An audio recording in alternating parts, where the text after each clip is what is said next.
Good morning or evening, friend.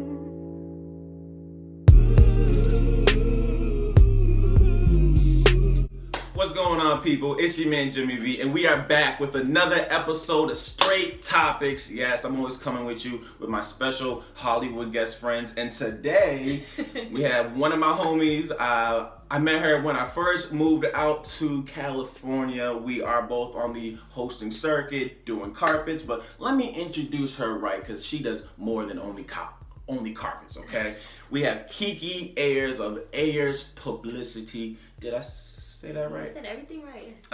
Okay. She's a host. She's an entrepreneur. She's a speaker. Originally from Seattle, Washington. So shout out to anybody from Seattle. But she started out her grind in New York. Now she is in California.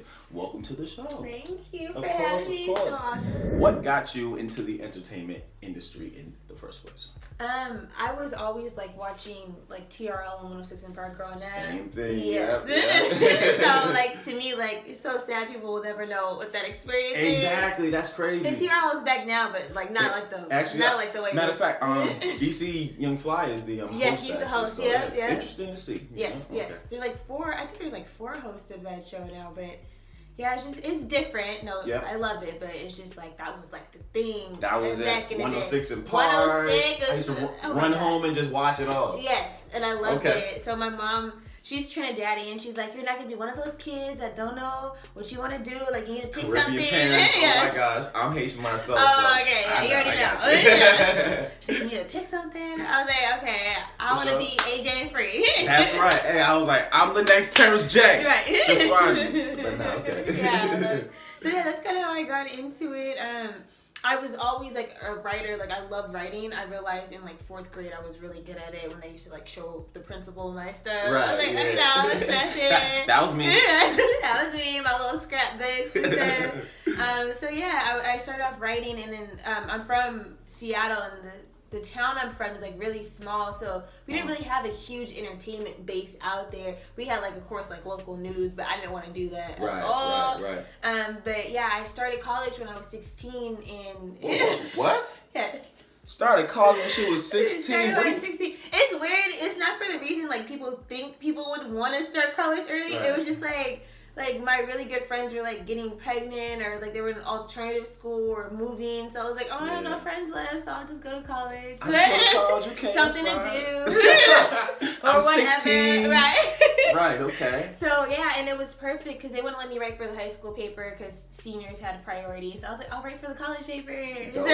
Level up. Yeah. So I went to community college there, and then I transferred to Howard University in DC. Well, that's dope then. That's when I started seeing like real entertainment. I was like, oh my god, BT's right. I never seen anything like that. And so I was like, oh my god, it's so cool. And that's when I really just like hit the ground running with entertainment. Did you take any specific classes over there? Journalism, I'm assuming. Yeah, I definitely was in journalism program, broadcast journalism, which oh my god, I was hard, but right. Worked out, yeah, journalism for sure. I'm assuming after college you went over to New York. Yes. After college, when I first time I was in New York was when I was 19. I was interning there for MTV, and this is of course before any of these internships paid. Right. So I feel like as soon as I graduated, they all started paying. I was like, what happened? What is this? Y'all owe me that pay? Like NBC, what up? I'm saying. BET, what up? MTV, what up? Like y'all all owe me back pay. But anyway. Facts though. Yes, I was there. I was 19, so I was like interning at MTV, and I was working across the street at Junior's Cheesecake, which is where Puff sent them on making the band to go get the cheesecake. I remember the episode. Yep, okay. And I was making like $10 an hour. I thought it was so cool. I was like, all my friends making $8. I'm making 10 over here. 10. That's right. Whole dollars. So yeah. I would go for my internship, walk our street, and go to work. But I just loved it. I felt so grown at 19, so I knew when I was graduating, I was like, I had to go back to New York. Like, I love New York. Okay. So I went there, and it was definitely harder than I thought to get my first job because people used to make fun of me in college. They were like, you minor in internships, like you're gonna be fine. No, it took me like 6 months to get a job, that's a long time, especially when like you hear all these horror stories about people who never get to work in their field because so true. I was just oh my god, like I'm never gonna be in entertainment. Is it gonna happen? I was like, I'm have to work in HR or something, like, which is cool. That's not what I went to school for. That's not what Sally Mae's collecting for. So. And she's still calling until this day. So, oh my gosh, I know what you mean. Don't rest. Now is her boy into is crazy. She's doing too much. She's doing too much. So yeah, and then so it was so random, but my first job in entertainment was working for Jerry Springer. Jerry Springer. Oh snap! Okay, so what? Were you like backstage? Were you a writer? Jerry Springer is interesting because it's like you have one job. Like you find the guests, you book them, you help write part of the scripts, the intros for the show. Yeah. You dress them, you send them, you do everything. So that was an 80+ hour a week job. And that was an internship. No, this was a job. This was after I graduated. That was a job. Okay, good. The money's coming. The money was coming. I had no life though because it was 80+ hours and it was in Stamford, Connecticut. And I was commuting from New York. So there was times I would just like sleep under my desk because like by the time I get home, I'm just gonna turn right around and come back here. I know exactly. Yeah. So I was just like, and then I loved it, but then it was just like I could work hard for anything. It's just it didn't make sense if I didn't see myself being there long term. Oh my gosh. Yeah. I got a story for you. Please. Right before I moved out to California, I had the idea I'm going to move out to Cali. But at the time I was selling cars during the day. Wow. So 40, 50 hours a week. Wow. During the night working in a group home. Wow. So I was working 2 full-time jobs and I was pulling in about 80, 85 hours a week. And just exactly what you said. I don't mind doing the work. It's because, I know, but I can't see myself. What are you working towards? Exactly. Yes. So I did that for about a year straight. Wow. And I was able to save up money and I finally moved out here. I got you on a challenge. The grind, the grind pays off. From Jerry Springer, which I don't recommend people do, but I definitely just quit my job on a limb because I was like, I can't, I'm tired of this, I need sleep. Right. So it was like December, I can't remember which year, but it was December and I left. And then it was so interesting because even before Jerry Springer, I was always reaching out to MTV because I did like 1 or 2 days as just like a freelance to help them out. So I was always reaching out like, hey, you need help today? Today? I'm here, just call me. I'll be there. I'm here. Yeah. It was so perfect because I left in December and I was like, oh my God, what am I going to do? And January 3rd, I got an email like, hey, can you come in like for the week and help out? And a week turned into 2 weeks, which turned into months. And they're like, okay, you're just like permalance now. Like you're here. I just kept coming back every day. So I was there for a couple of years, and then again, and I had so much fun there. Like one of my best friends in the world, like she still works there as my work wife, and I worked on Guy Code, Girl Code, Walking Out. When it I remember those shows. Yes, and I was like, that's when it was like in its prime too, and I loved it. I remember I first learned about Charlemagne. Oh yeah. Because I'm a huge Charlemagne the God fan on Guy Code. Yes. And I became a fan of him then, and now I'm still a fan of him now. So He's amazing too. He's so sweet. Like whenever anyone says anything bad about him, I'm like, no, he's like real. But he's like he's nice to everyone in the office. I like the fact that he keeps it real. Absolutely. And I was on set with him one time as well, and he lived up to the fact that he said he makes sure to shake everybody's hand that he's working with. And even though I was in the audience, but I was just watching, and I saw him come through and shake everybody's hand, from the cameraman, the makeup lady, to everybody. That's dope. Oh, he's so dope. He's very humble. Very humble. I love it. So just like he's goals for both of us. Of course, shout out to C to God. I hope to have you on the show one day. You will, and you will. See, speaking into existence. All right. Writing, getting the guests ready. I feel like that was all preparation for what you are actually doing now. Yes. It's weird how things work because all in college, like people say, oh, the industry's so small, it's so small. I'm like, whatever, like y'all tripping, like it's kind of small. It's kind of small.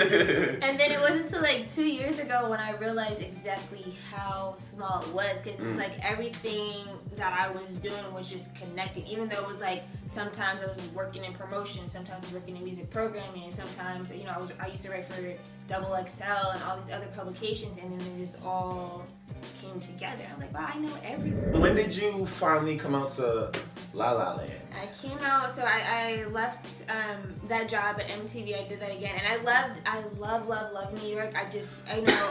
And then I was working in production, and at the end of the day, I was like, this is also, like, not what I went to school. This would be great, like, but I would still be settling. Like, I had a great time, but part of me, something in me was just like, this is not, like, you want more. You still want more.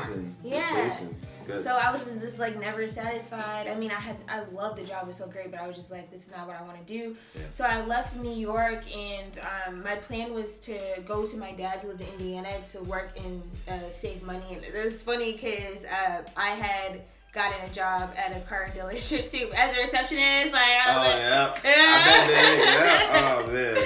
So like I was like, okay, I'm gonna do that, save money and all this other stuff. Yeah. But long story short, I didn't get along with his girlfriend at the time, so I had to leave like the next day.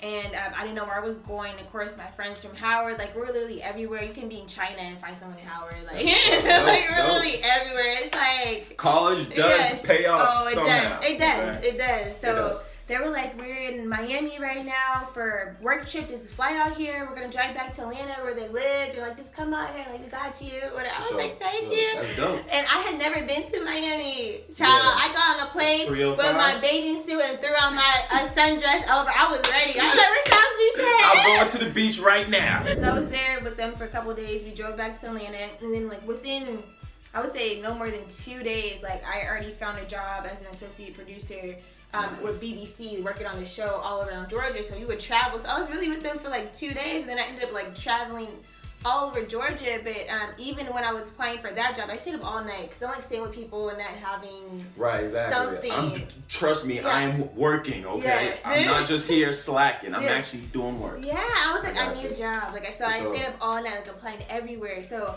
I was with that job for like only 2 weeks. Cause I got a call from Tuma Basa. He's over Spotify now, over Rap Caviar. That's his playlist.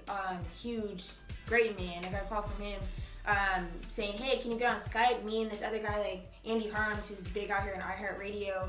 I was like, we want to interview you for the job. And I was like, oh, okay, cool. And this was for Revolt, to come out here to help launch Revolt. And it was crazy because when I was in New York, I told all my friends, like, yo, Diddy's launching a network. Like, I'm about to be working with Diddy. I told everyone. I was like, I'm about to work there. I don't know how I'm about to work there. So it was so crazy that they even called me. And I was just like, that's wow. real, though. That's real. That's what's up. See, everything happens for a reason. It's so crazy. Oh, my gosh, yeah. And that was perfect. I was like, it was so perfect. Like, even me getting to Miami, like, I had, like, no money, but I had worked the VMAs that year. That's the only year I was in Brooklyn. I don't think it's ever going to go back to Brooklyn. And I don't think they really liked it in Brooklyn. I did, but One time only. Y'all messed up. They forgot all about it. They never said anything about it again. It's like it didn't exist.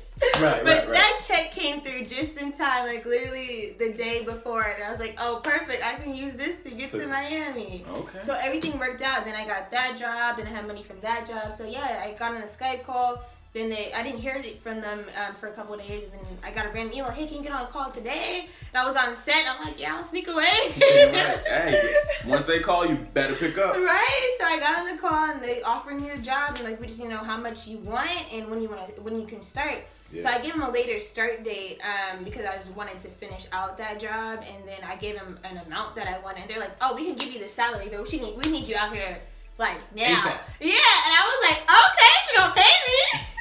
I've never made this much money before. Let me go out here. Yeah, it's crazy because I had just committed to working BT Hip Hop Awards that year. So I was there. So I left that job, went to BT Hip Hop Awards, flew to LA, and started at Revolt the next day. So everything was back to back to back. Wow, okay. And then I didn't get a day off from Revolt till like 3 months in because we were launching. So every Saturday, Sunday, I'd be in the office by myself, like 4 a.m. Like everyone. I mean, it was creepy. I'm there by myself, but I loved it. I was like, oh my god, it was so much. I was over music programming, which we didn't have any programming because we're about to launch it. That was the whole station. So like, I had to like fill all these hours with content. And most TV stations have about I think 6 hours of original programming, stuff that's not repeated. See, Revolt had I like just learned so yeah, little. Okay, Revolt had like 21. Damn. So y'all was overstacked at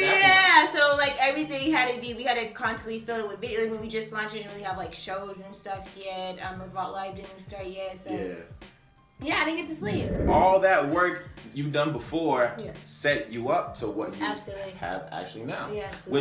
Which let them know, of course, you started up your own PR I did. company, which I is did. absolutely Mhm. dope. Let them know how that experience has been. So when it's been great. When I left Revolt, I jumped into journalism, which is when I met you. Right. Red carpets and stuff. But I was like, I really need to make money. Like I'm not like this is great, but I'm not making like For money. sure. Like it's That expensive check. out here. I know. It's expensive. I'm like, this is cute and all, but like. But I'm I not- gotta pay the bills. And let's talk about how a lot of these black islands don't pay, Don't- or they don't pay Don't on get time. me started. I appreciate they the don't pay on opportunity, time. but yes, exactly. And I'm just you know. like, how do y'all expect me to live? How do you expect me Facts. to even get there to park to? That's Yeah. one thing a lot of people don't know is when they look on the outside in, as you guys see her working, she's worked carpets, blah blah blah. A lot of those times, that's our time. You Oh, know? yeah, absolutely. We're not getting paid, Yes, you know, but we know we gotta sacrifice for the greater good. Absolutely. And when I was at Revolt, it wasn't a problem because it's like, okay, I'm making mad money here, so it's Right. like, I can do this on the side. But when I decided to do it full time, I'm like, damn, like I need.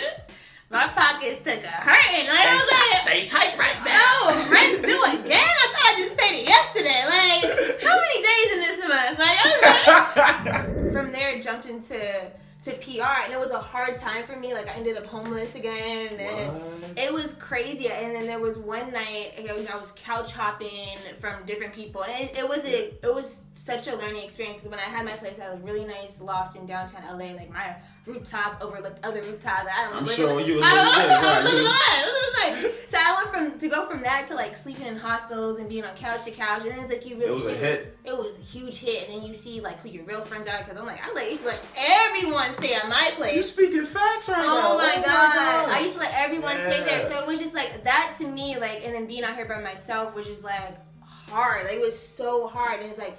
And it was crazy because it was like my hardest year of my personal life, but my career-wise was one of my best years. That's when I started getting like the A-listers, celebrity interviews and stuff. Yeah. And no one had any idea because I'm on the red carpet. Right. They don't know like They think everything's good. I hustle right? to find a dress connect, which I still use to this day. Kiam's Dope. Clothing, I love them. Like I go in and find a dress in like 5 minutes, and it's just hard to constantly find stuff to wear to all these carpets. It is. And so they had no idea because I'm dressed nice, my makeup's done, but it's like a lot of times after carpets, I don't even know where I'm going to go sleep after. You know what I'm saying? Y'all think this Hollywood stuff is easy? That's what they It's thought. not. They thought. So one night I ended up having no place to go. I was supposed to stay at one of my friends' houses and then hear back. So I was sold on that, and I didn't get done working till like 11.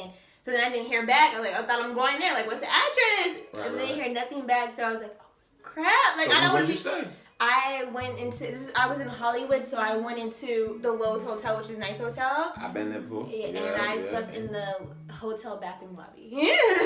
This is on some Yeah, pursuit in of the happiness stall. right Yeah. now. I'm But I'm having like, memories it's right a now. nice hotel, but still, it was scary because I'm like, it was late. I and- definitely understand you're a woman, one. Yeah, and I Dolo. and I just my whole thing I was like, are they gonna notice I didn't walk back out here? Right. And because it wasn't like popping at the time, it was late, so I was like, I know they definitely saw me go in. Like I was just like, I hope I don't get caught. And their stalls are like pretty like low. It doesn't go all the way down, but it goes down enough so you can't really see too much unless you like lean down and Look, she knows about bathroom stalls, okay? When I tell you the grind is real, I'm not exaggerating over here, When you're in okay? positions where you have to make a way or no way, it's just you just do be it. surprised how much Man. you just amaze yourself. So that's what I immediately thought. I'm like, I'm not sleeping outside. Like I'm not. It's just nothing. Like it's not safe. When you are down and out, you really find out who your friends are, especially out here.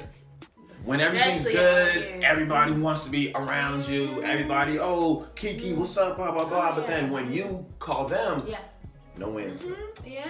And that was a learning experience for me because I had a tendency of being loyal to everyone because I find good in everyone. So you got good energy. Yeah. I knew that off the bat. As so you, I definitely understand that. Right? Exactly. Yes, I just want to be loyal to everyone. It's like you can't be loyal to everyone.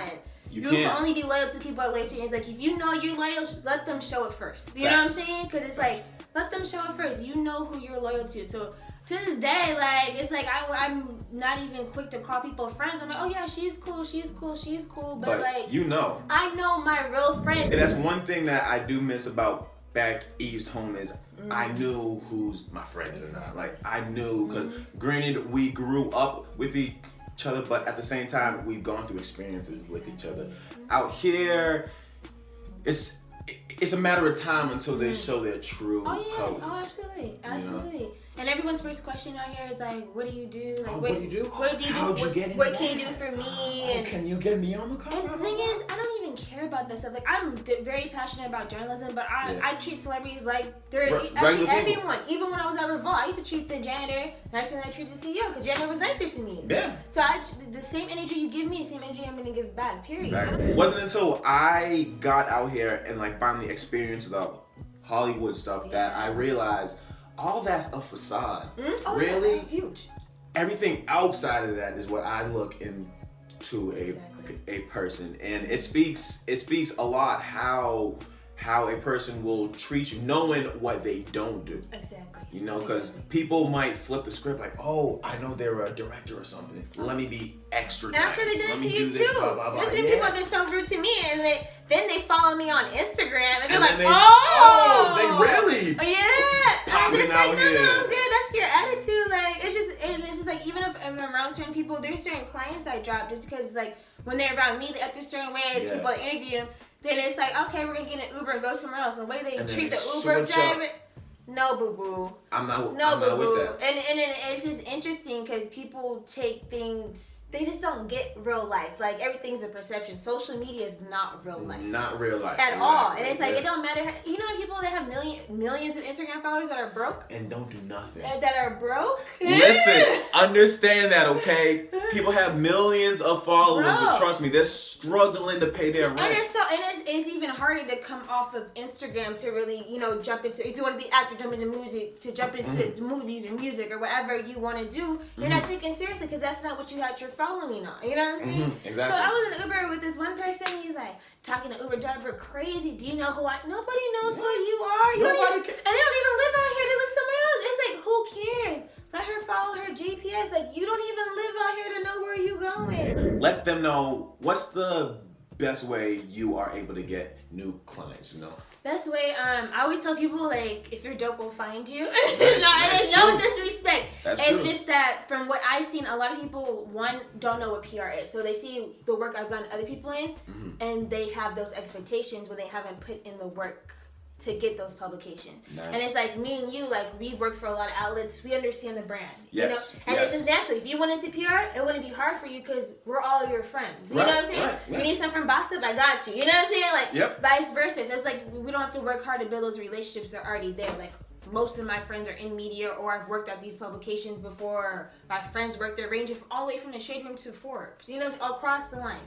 And I had one person, sorry to interrupt, but they had booked a job on a show, and they were so excited, and they're like, oh, okay, great. Now I need a PR, to get my name out. And I'm like, whoa, slow down. Good that you got the job, build off that, but I didn't think they were at that point to already need a PR, which you said fees, of course. Yeah. They're not cheap. Oh, they're not cheap. A lot of people think and that's another reason why I reach out to people, because I know who's going to have a budget. Most likely, if you never worked with a publicist before, if I give you my rate, you're going to think it's like, you're going to be like, who do they think they are? My rate's actually probably 80% lower than most PR people. And they think it's crazy. See, all you have to do is Google it. Like, I literally posted on Instagram one day, because I'm just like, I literally just put in how much is it for PR. Literally, that's all I Googled. And it shows you most PR firms are about anywhere from $5,000 to $7,000. If you have higher clientele, it starts at $10,000. a month. Yes, a month. A month, because what you're essentially asking for is a full-time job. I'm constantly pitching you. I'm constantly going to carpets with you, going on interviews with you, setting up interviews with you. And it's like for every publication that says no, there's 10 more that says yes. There's 10 more that say no. That's and that's the part you don't hear about, because we're not gonna be like, hey, they didn't like you. You have to just get clients, other things. It's essentially a full-time job. What I learned early on is that you can't work off of loyalty. Because a lot of people will try to get you to do management things instead of PR. Ooh, and management is 20%. I don't get a percentage, right? Yes. So it's like, pay my rate. Yes, exactly. Pay my rate. If I'm getting you, like, I got one of my clients, his show sold to Comedy Central. Dope. Okay. You know what I'm saying? Nice. Yeah. That's really my job. That's a management job. But you know got what I'm it saying? done though. I got it done. But it's just like, if I was getting $500 a month, think about it. That's $6,000 a year before taxes. It's nothing. Nothing. I'm so glad you came on the show, because you're really dropping information that a lot of people don't know when it comes to the PR game. Yeah. So as you can see here, we've got her work. You've interviewed countless people. Who was your favorite person to interview in your whole career? It's probably a tie between George Clooney and Samuel Jackson. Woo! I feel like George Clooney was the biggest one. Mr. Suave. Oh my God. Yeah. I've loved him since ER. He looks the exact same. I'm like, I always talk about George Clooney. I love George Clooney. He's married, so I'm respectful. But okay. If not, she ready. Right, I'm ready. But no, he's so nice. And I remember it was on a carpet.